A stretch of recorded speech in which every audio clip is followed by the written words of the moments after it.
বিদ্যালয়ে শিক্ষকের অভাব সহ বিভিন্ন বেহাল পরিকাঠামোর অভিযোগ তুলে এদিন ডিএভি পাবলিক স্কুল গেটের সামনে বিক্ষোভ দেখালেন অভিভাবকরা। পরে একটা লিখিত স্মারকলিপি জমা দেওয়া হয় স্কুল কর্তৃপক্ষকে।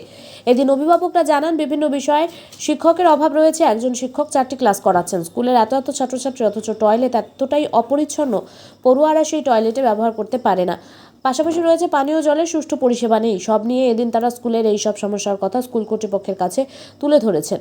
দীর্ঘক্ষণ এই বিষয়গুলি নিয়ে বেশ কিছু অভিভাবক স্কুলের প্রিন্সিপালের রুমে ঢুকে আলোচনা করেন। বিভিন্ন অভাব অভিযোগ জানান। অভিভাবকদের এই অভিযোগের ভিত্তিতে স্কুলের প্রিন্সিপাল সমস্যা সমাধানের আশ্বাস দিয়েছেন। তবে স্কুলের অভিভাবকদের তোলা অভিযোগ ওই স্কুলের বেহাল পরিকাঠামোর বিষয়টি নিয়ে স্কুলের প্রিন্সিপাল সঞ্জয় মজুমদার অবশ্য কিছু জানাতে চাননি। নিজেদের অভ্যন্তরীণ ব্যাপার বলে তিনি সংবাদ মাধ্যমের প্রতিনিধিদের এড়িয়ে গেছেন। রামকৃষ্ণ চ্যাটার্জি রিপোর্ট, সংবাদ একলব্য।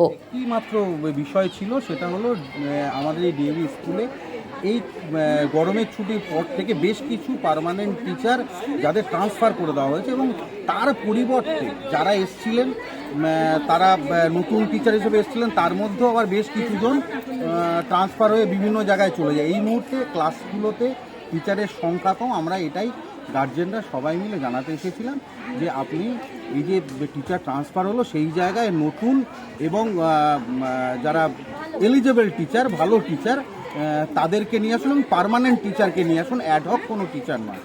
এই মর্মে আমরা একটা মেমোরেন্ডাম জমা দিয়েছি, সমস্ত গার্জেনরা মিলিতভাবে জমা দিয়েছে। স্যার আমাদেরকে একটা কথা দিয়েছেন যে আগামী এক সপ্তাহের মধ্যে উনি আরোর সঙ্গে কথা বলে বিষয়টাতে সম্পূর্ণ না হলেও অন্ততপক্ষে কিছু মাত্রায় সেটাকে সঠিক করবার চেষ্টা করবেন। আমরা ওনার কথায় বিশ্বাস করেছি এবং আগামী 22 তারিখ উনি আমাদেরকে আবার আসবার জন্য বলেছেন, সময় দিয়েছেন, বলেছেন যে দুপুর 1:30টার পরে আপনারা আসুন, আপনাদের সঙ্গে কথা বলবো এবং আশা করছি এই সময়কালের মধ্যে আমি বেশ কিছু সমস্যার সমাধান করে নিতে পারবো। উনি বিষয়টা মেনেছেন যে ওনার স্কুলে এই মুহূর্তে টিচারের সংখ্যা কম আছে, যাতে করে ক্লাসগুলোতে প্রপার ক্লাসটা হচ্ছে না, সেখানে অসুবিধা রয়ে যাচ্ছে। তাছাড়া আর কি কি সমস্যা রয়েছে? সমস্যা স্কুলের ভেতরকার কিছু সামান্য কিছু সমস্যা আছে, বাথরুম বা ফ্যান, এগুলো পরবর্তীকালের ইস্যু। কিন্তু প্রধান ইস্যুটা হলো টিচার নেই,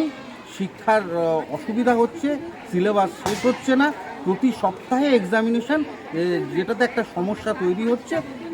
সেইটাই আর কি মানে মূল কথা এবং স্যারও এটা মেনেছেন এবং সেটাকে চেষ্টা ঠিক করবার, টিচার আনবার উনি করেছেন, কথা দিয়েছেন। আপনার নাম? ময়ূখ রঞ্জন। আপনার কে এখানে পড়ে? আমার মেয়ে পড়ে এখানে।